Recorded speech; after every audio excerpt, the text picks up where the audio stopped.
ଅନୁଷ୍ଠିତ ବଟ ହନୁମାନ ମନ୍ଦିରର 13ତମ ବାର୍ଷିକ ଉତ୍ସବ। ରେମୁଣା ବ୍ଲକ ଅନ୍ତର୍ଗତ ବାମ୍ପଦା ସରସ୍ୱତୀପୁର ନିକଟସ୍ଥ ବଟ ହନୁମାନ ମନ୍ଦିରରେ 13ତମ ବାର୍ଷିକ ଉତ୍ସବ ଅନୁଷ୍ଠିତ ହୋଇଯାଇଛି। ସକାଳେ ସ୍ଥାନୀୟ ଶତାଧିକ ବ୍ରତଧାରୀ ମହିଳାମାନଙ୍କ ଦ୍ୱାରା ଏକ କଳସ ଶୋଭାଯାତ୍ରା ଅନୁଷ୍ଠିତ ହୋଇଥିଲା। ଗ୍ରାମ ପୋଖରୀରୁ ଘଟ ଉତ୍ତୋଳନ କରି ଏକ ଶୋଭାଯାତ୍ରାରେ ଆସି ମହିଳାମାନେ ମନ୍ଦିର ନିକଟରେ ପହଞ୍ଚିଥିଲେ। ପରେ ପୂଜା କର୍ମ ସାଙ୍ଗକୁ ଯଜ୍ଞର ଶୁଭାରମ୍ଭ ହୋଇଥିଲା। ମନ୍ଦିର ନିକଟରେ ଦିବସ ବ୍ୟାପୀ ପୂଜା ସହିତ ନାମଯଜ୍ଞ ସଂକୀର୍ତ୍ତନ ଚାଲୁ ରହିଥିଲା।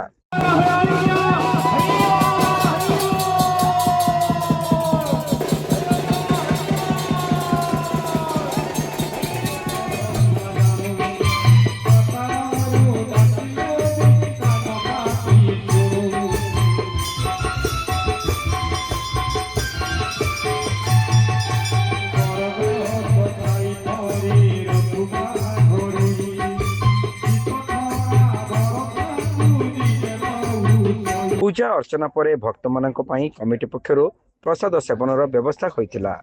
ପ୍ରସାଦ ସେବନରେ ବାମ୍ପଦା ସରସ୍ୱତୀପୁର ଗ୍ରାମ ବ୍ୟତୀତ ଆଖପାଖ ଅଞ୍ଚଳରୁ ହଜାର ହଜାର ଶ୍ରଦ୍ଧାଳୁ ପ୍ରସାଦ ସେବନ କରିଥିଲେ। ମନ୍ଦିର କମିଟିର ସଭାପତି ଚନ୍ଦ୍ରକାନ୍ତ ବେହେରା, ସମ୍ପାଦକ ପରମାନନ୍ଦ ସେନାପତି, ଗଣେଶ ପଣ୍ଡା, ଦେବାନନ୍ଦ ସେନାପତି, ମନୋରଞ୍ଜନ ପଣ୍ଡା, ସୁଶାନ୍ତ ମହାପାତ୍ର, ଦୀପୁ ଘୋଷ, ଲକ୍ଷ୍ମୀକାନ୍ତ ବେହେରା, ନିତ୍ୟାନନ୍ଦ ମିଶ୍ର, ରତିକାନ୍ତ ବେହେରା, ମନୋରଞ୍ଜନ ବାରିକ, ବିଜୁ ବେହେରା, ରମାକାନ୍ତ ବେହେରା, ବୀରେନ୍ଦ୍ର ବାରିକ, ରାଜା ବେହେରା, ଶଶୀ ବେହେରାଙ୍କ ସମେତ ଗ୍ରାମବାସୀମାନଙ୍କର ମିଳିତ ସହଯୋଗରେ ସୁଚାରୁ ରୂପେ ଦିବସ ବ୍ୟାପୀ ଏହି ଉତ୍ସବ କାର୍ଯ୍ୟକ୍ରମକୁ ପରିଚାଳନା କରାଯାଇଥିଲା।